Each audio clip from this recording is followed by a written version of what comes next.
வணக்கம் நண்பர்களே, தேனி மாவட்டம் கம்பம் பகுதியிலேருந்து உங்கள் பட்டு விவசாயி பிரதாப் பேசுகிறேன். இப்போ நம்ம 8th பேட்ச் கம்ப்ளீட் பண்ணியாச்சு.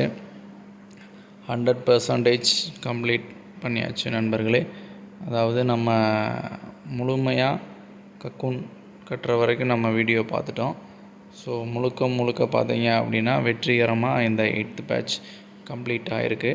இது வரைக்கும் எந்த ஒரு நோய் தாக்குதலோ எந்த ஒரு டேமேஜோ இல்லை. ஸோ பக்காவாக நம்மளுக்கு ரிசல்ட்டு கிடச்சிருக்கு.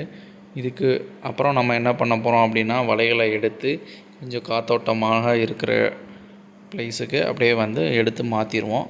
அதுக்கப்புறம் நம்ம லேபரை வச்சு நம்ம கக்கூனை செப்பரேட் பண்ணி குவாலிட்டி வைஸாக நம்மளுடைய குடவுனுக்கு கொண்டு போயிடுவோம் நண்பர்களே. இப்போ பார்த்தீங்க அப்படின்னா அவங்களுக்கு நல்லாவே வியூ பண்ணியிருப்பேன் எந்தளவுக்கு கக்கூன் நம்ம ஷெட்டு ஃபுல்லாக கட்டியிருக்கு அப்படின்னு. இது என்னென்னா எல்லா புழுக்களுமே வந்து பார்த்திங்க அப்படின்னா கட்டிருச்சு. ஸோ அந்த கரெக்டான நேரத்தில் வலை விரிக்கணும்னு சொன்னேன் இல்லையா.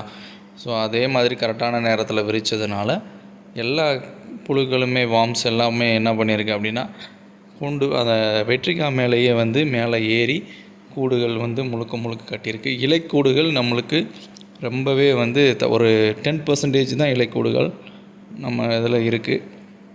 ஸோ அதனால் ஈஸியாக வந்து லேபரை வச்சு நம்ம பிரித்து எடுத்துடலாம் நண்பர்களே. மிக முக்கியமான ஒரு விஷயம் என்ன அப்படின்னா, இந்த பட்டுக்கூடுகளை வந்து இந்த தருணத்தில் வந்து நம்ம ஷெட்டு வந்து எப்போயுமே பார்த்திங்க அப்படின்னா பயங்கர செக்யூராக இருக்கணும். இதுதான் நம்மளுடைய கடைசி அறுவடைக்குரிய நாள்.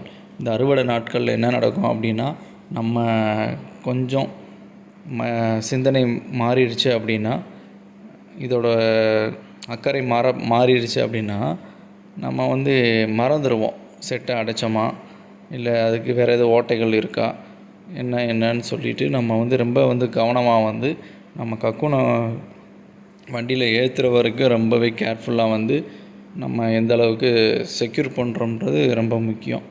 ஸோ அதனால் ரொம்ப கவனமாக வந்து பட்டு விவசாயிகள் எடுத்த வெள்ளாமையை கொண்டு போய் குடோனுக்கு கொடுக்குற வரைக்கும் நம்ம ரொம்ப பாதுகாப்போடு பார்த்துக்கிறணும். சரிங்களா.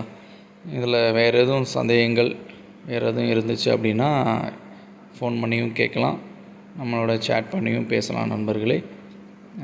இது மாதிரி நிறைய வீடியோக்கள் வந்து நான் உங்களுக்கு வந்து நிறைய பதிவுகள் நான் பதிவிட்டிருக்கேன். ஸோ இத்தனை பதிவுகள்லேயும் ஏதேனும் ஒரு சந்தேகங்கள் இருந்துச்சு அப்படின்னா கண்டிப்பாக நீங்கள் என்கிட்ட கேட்கலாம். இதில் பெரிய ஒரு பட்டுப்புழு வளர்ப்பில் பார்த்திங்க அப்படின்னா பெரிய ஒரு டிஃபிகல்ட்லாம் ஒன்றும் இல்லை. என்னென்னா பட்டுப்புழுவோட குணாதிசயங்களை நம்ம வந்து கண்டிப்பாக தெரிஞ்சுக்கிட்டோம் அப்படின்னா எளிமையாக வந்து பட்டுப்புழு வளர்ப்பு நடத்தலாம். சரிங்களா. பட்டுப்புழு வளர்ப்புக்கு மிக தேவையான விஷயங்கள் பார்த்திங்க அப்படின்னா நல்ல ஒரு காற்றோட்டம் வேணும், நல்ல ஒரு இடைவெளி கொடுக்கணும். சரிங்களா. அதுதான் ரொம்ப முக்கியம்.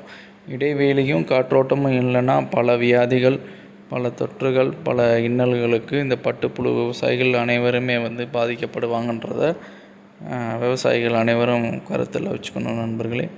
மீண்டும் உங்களை அடுத்த வீடியோவில் சந்திக்கிறேன். நன்றி, வணக்கம்.